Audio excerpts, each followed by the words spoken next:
Ndabahaye ikaze muri kino kiganiro c'Inama Nshingamateka mutegurirwa n'igisata cyo kumenyesha amakuru n'ubuvugizi mu biro vya Nyeniteka umukuru w'Inama Nshingamateka.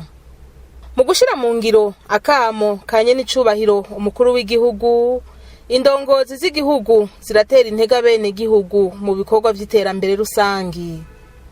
Ku munsi wa gatandatu igenekerezo rya 4 Ntwarante uyu mwaka wa 2023, Nyeniteka Daniel Ndabirabe umukuru w'Inama Nshingamateka ari kumwe n'abashingamateka batowe mu ntara ya Karusi n'izindi ndongozi zo mu ntara, yarifadikanije n'abene gihugu bo muri iyo ntara ya Karusi mu bikorwa vy'iterambere rusangi.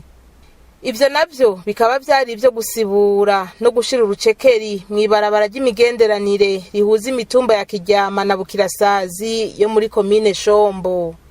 Buramatari w'intara ya Karusi Devote Nizigiyimana mw'ijambo ry'ikaze yamenyesheje ko intara ifise ikibazo c'abanyeshure batora ikibazo co kubandanya amashure ya kaminuza, ariko kubera uburyo buke mu miryango bikanka ko bashika kwiga muri kaminuza mu gisagara ca Bujumbura. Aca asaba ko bobafasha kuronka ibisata vy'ishure kaminuza y'u Burundi mu ntara, ivyo bikaba vyosahiriza mu kwakira abo banyeshure bifuza kubandanya amashure ya kaminuza. Mw'ijambo yashikirije abaraho, Nyeniteka umukuru w'Inama Nshingamateka yaribukije ko imyaka Abarundi tumaze twikorera ibikorwa rusangi twashitse ku bintu vyinshi vy'inyubako nk'amashure, amavuriro n'ibindi.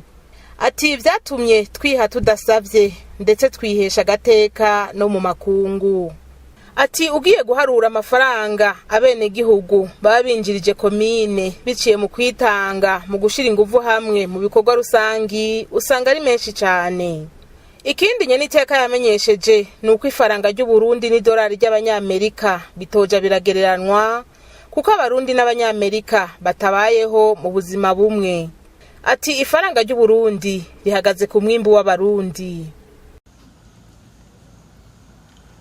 Iryo faranga twebwe iwacu mu Burundi rihagaze kuri uwo mwimbu, kandi uyu mwimbu dufise niwo tuvuga tuti duteze imbere kugira ngo bimwe bava muri mizo byo gutera imbere indice development, kugira ngo bijya bavuga twebwe tubereka ahubwo hari ikindi kibazo twebwe tuvuga tuti mbega wowe kugira ngo wumve kumeze neza, kugira ngo wumve kuteye imbere utegeza kumera nka kurya abanyamerika cyangwa abanyaburaya bameze.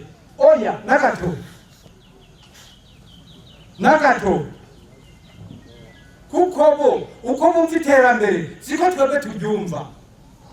Umurundi ushoboye kwambara neza, ushoboye kubaho ukaba mu nzu imeze neza nk'iyo, ugashiramo amatara, ugashiramo amazi, none urakeneye indege kugira ngo wumve kuteye imbere. Hari icyo umuntu yokwita Abarundi no mu bihugu bimwe batari kuvuga bati aho kuva indice de développement vuga indice de bonheur. C'est non? Ati jewe numva merewe neza gute? Nome kugira ngo numve ko merewe neza no bafise iki niki, no bambayeho gute? Ico nico gifise agaciro. Wewe rero uri kurarima ukaburima ufise umurima wawe hegitari zingahe, urima ibigori, ukabona urashobora gushira abana mu ishuri, ukabona urashobora ikintu cyose kukironka, ukabona iyo ushatse kuja mu isoko uragenda ugakora ivyo ushaka, ukagura ivyo ushaka n'iki, ukambara uko ushaka, ukakira abantu uko ushaka, nawe ushoboye kufoka bafashe uko ushaka. Ngaho rero umerewe neza wewe, n'abagenzi ukaba ufise umerewe neza. Rero ikindi wewe hano kw'isi utumye indege ngo ubone ihagurutse mu nzara ya mu kigo wawe kugira ngo wumve ko utunze umerewe neza. Muri ko murangiza mu gihe Nyenicubahiro umukuru w'igihugu c'u Burundi aheruka kuzezwa amabanga hambaye mw'ishirahamwe ry'ubumwe bwa Afrika mu nama y'abakuru b'ibihugu n'amareta vya Afrika iheruka kubera mu gisagara ca Addis Abeba ku magenekerezo ya 17 na 18 Ruhuhuma uyu mwaka, Nyeniteka Daniel Ndabirabe yaramukeje. ati ivyo vyose ni kubera abarundi twashize Imana imbere. Umukuru w'igihugu murazi ko ejo bundi yatorewe kurongora ibihugu by'akarere byo mu buseruko EAC kubirongora. Wamengo urugira urugurutse, noneho icyo kivuyemo baca bamutora uno munsi Uburundi babyemereye kurongora gufata ikibanza cya gatatu muri bya bihugu bya Afrika, muri rya shyirahamwe ry'ibihugu bya Afrika yose atari ukivuyemo. Baca banamubwira ati mwebwe Uburundi biriya mukora n'agateka kadasanzwe, ati muzoduha natwe mwaduha akaroro keza, ati muraduha inyigisho. Ubu bamubwiye ko mu 2026 Uburundi buzotwara ishyirahamwe rya Afrika.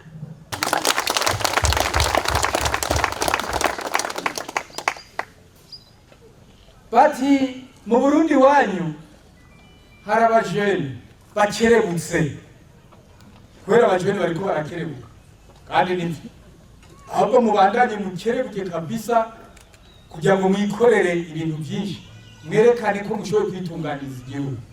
Bati rero mukuru w'igihugu cy'u Burundi abo n'abajene, bati mwebwe tubagize imboneza.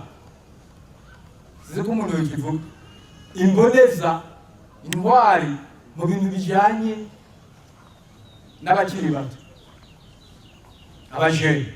Bati niwe dushize imbere, niwe mboneza kugeza ryari ntawubizi. None baca banamuvuga bamubwira bati ahubwo Bujumbura niho hazoba icicaro c'abajene muri Afrika yose.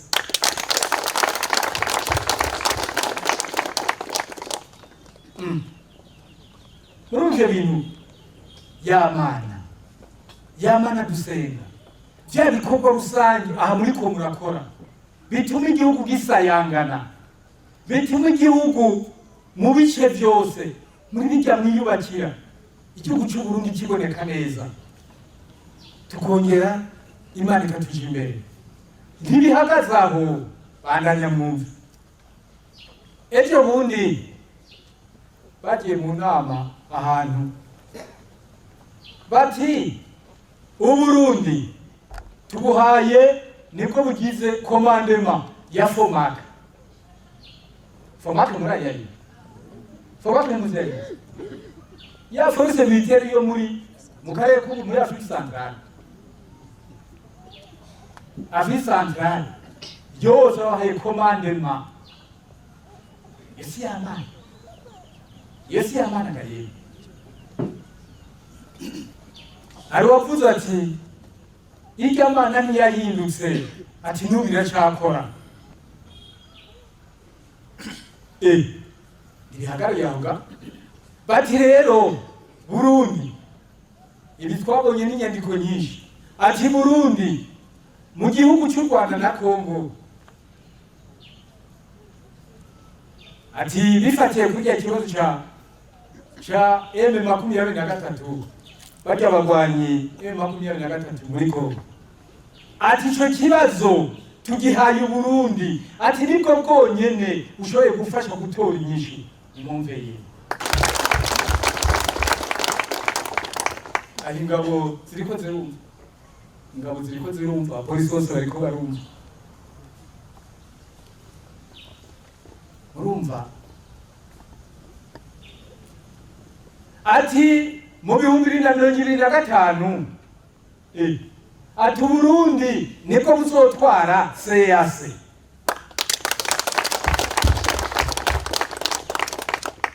Janibukanya kwigendera atubwira ati ubu Imana iruguru y'ijuru, ati kugira ngo imigisha imanuke icunshubukire ku Barundi no ku Burundi, ati igihugu cy'u Burundi kiziye kuzomenyekana mu makungu ahubwo k'ibinyenyeri imurikira ibindi bihugu ku isi yose.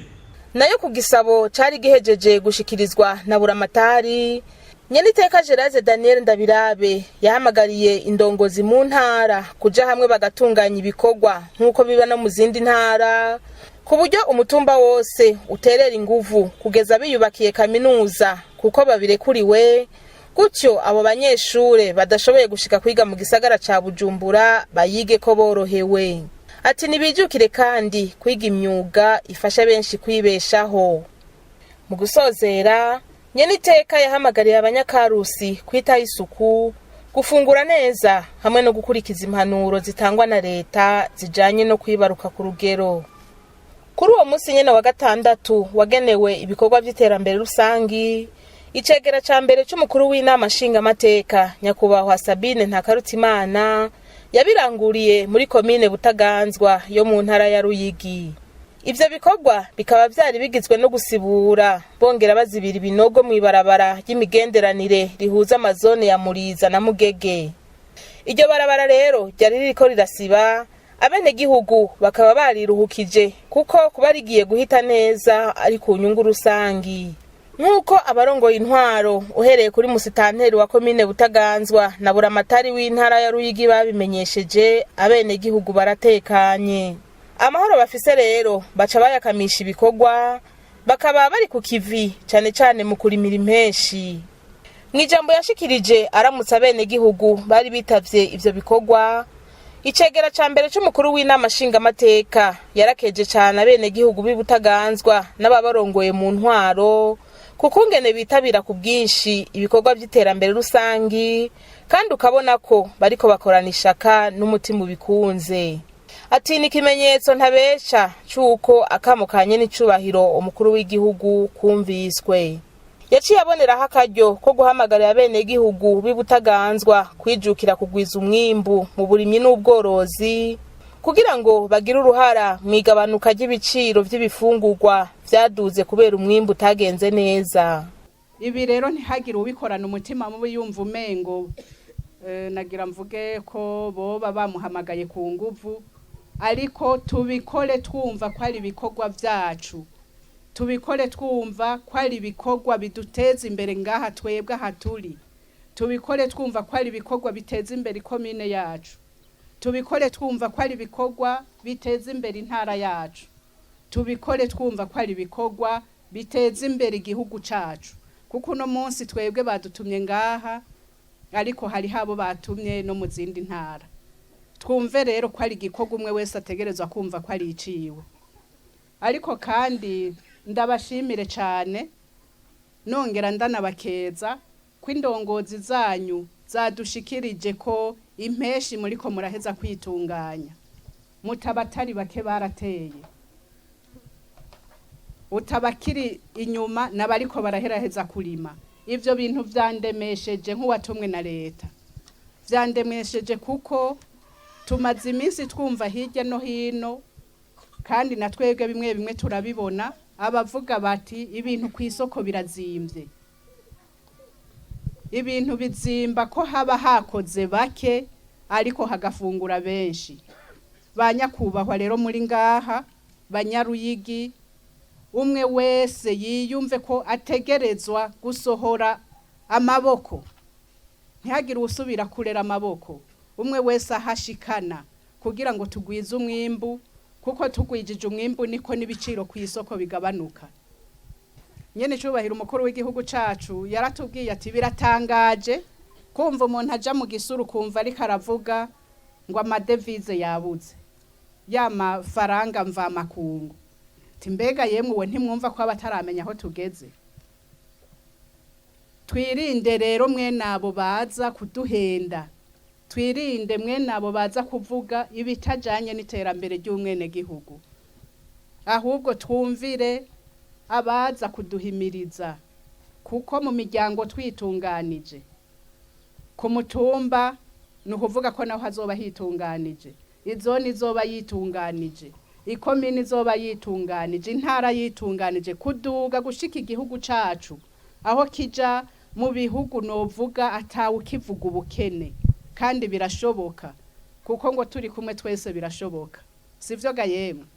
Turi kumwe twese birashoboka, kandi ngo bubiri buvura n'ubuvu, ntimuvyumva? Rero ntihagira abantu badusamaza.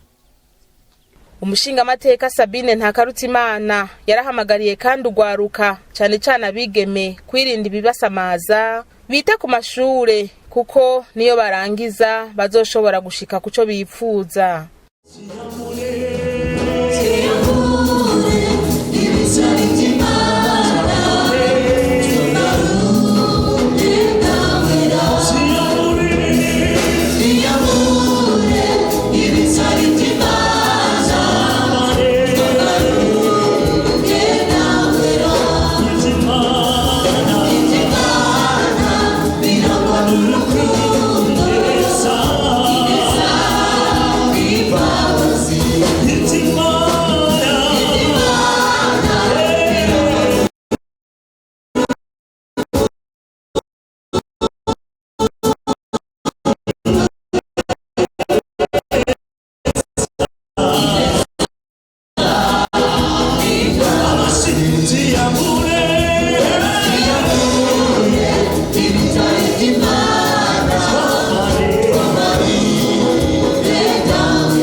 Nkuko mu Burundi Imana twayishize imbere, indongozi z'igihugu zirasenga zigasengera Uburundi. Ku munsi w'Imana igenekerezo rya 5 Ntwarante uyu mwaka wa 2023, umukuru w'Inama Nshingamateka Nyeniteka Geraze Daniel Ndabirabe aherekejwe n'abashingamateka batowe mu gisagara ca Bujumbura, yarasangiye igisabisho n'abakristo bo mw'ishengero rya Israel Church Burundi ku civugo kivuga giti: gukorera Imana ni inyungu kuri wewe, ni inyungu ku gihugu, ni inyungu ku mahanga yose. Ijambo ry'Imana rikaba ryasomwe muri Yohani igice ca 5, Itanguriro igice ca 12 hamwe na Matayo igice ca 25. Afatiye ku civugo no ku majambo y'Imana yasomwe, umukozi w'Imana Vital Nzubahimana yarasiguye ko isi turiko ikeneye abasobanuriwe ivy'Imana kugira babisigurira abantu nabo baheze babone impinduka mu buzima bwabo. Yarongeye aravuga ko Imana yatoranije Burundi kuko abarundi bahaye Imana ikibanza ca mbere.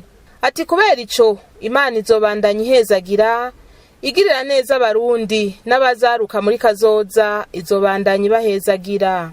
Apotre Vital Nzubahimana yasavye abakristo gukorera Imana bishimikije ibintu bitatu nyamukuru arivyo: ubwa mbere kugira indoto yo kumenya icuri, kuko iyo umenya icuri ushika kure. Ati iyi inzozi ziguhishuriye icuri utera intambwe mu buzima ugashika kure. Ubwa kabiri ni kurota gukora ico abandi batarakora.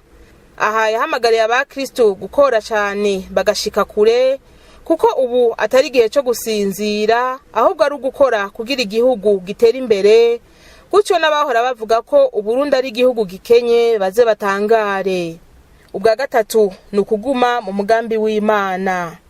Ati burya kubona ukiriho hari ico Imana ikubikiye, hari ico Imana ishaka ko ushikako kandi gikomeye, ugasabwa kuyikorera ugakora ibitunganye. Mu mpanuro yabashikirije, Nyeniteka Geraze Daniel Ndabirabe yahamagariye abakristo baraho kwisuzuma koko bakorera Imana, kandi ko ivyo bakora bibazanira inyungu, bikagira inyungu ku miryango yabo, ku gihugu eka no ku mahanga. Ati ibyo ukora urumva ko bizanira inyungu mugenzi wawe, urafise ibivyemeza, iyumvire neza. Cyaje cyo gukorera Imana, korera abo yagutumye gukorera. Nimbura umucuruzi nico kimwe, nimba uri umugwizatunga nico kimwe, nimba uri umukozi wa leta nico kimwe. Urya muntu muri prive mu bikorera utwabo yaguhisemo, yaguhaye akazi, atari kugira ngo umuhombeshe, kora ivyo uteza gukora, kuko urya aguhaye akazi azogaruka gushimire. Ariko naho nyene yamana izobitunganya.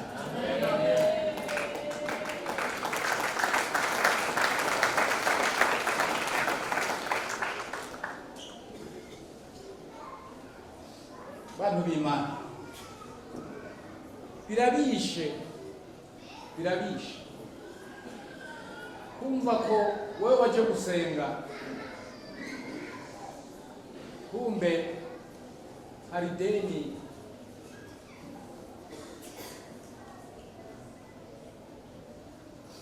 Rero si deni ryo rifatwa bice mu mategeko. Waraye wivye amahera y'igihugu, mugabo wewe ukaza gusenga. Ayo mahera y'igihugu n'amahera y'abene igihugu, ariko wowe ukaza gusenga ntunabwire padiri cyangwa umupasitori, ariko arije ati jewe basi nsabira ikigongo. Reka ahubwo umusuma azati Imana wabikoze. Sinzi nimba ari Imana, ariko bavuga ngo ni Imana, iyo ni Satani. Wewe wateza gukorera abo urongoye, wateza gukorera abene igihugu. None wewe ivyo wateza gukora uregeranije ushize mu mufuko, mugabo ugashiza gusenga uvuga uti uri kurashimira Imana. Nyeniteka akaba yahamagariye umuntu wese gufasha abatishoboye, imfuvyi n'abapfakazi, kuko ahariho hari isoko y'imigisha n'imihezagiro iva ku Mana. Aha hakaba ari naho dusozereye kino kiganiro. Turabashimiye mwebwe mwese mwagikurikiye, naho ubutaha.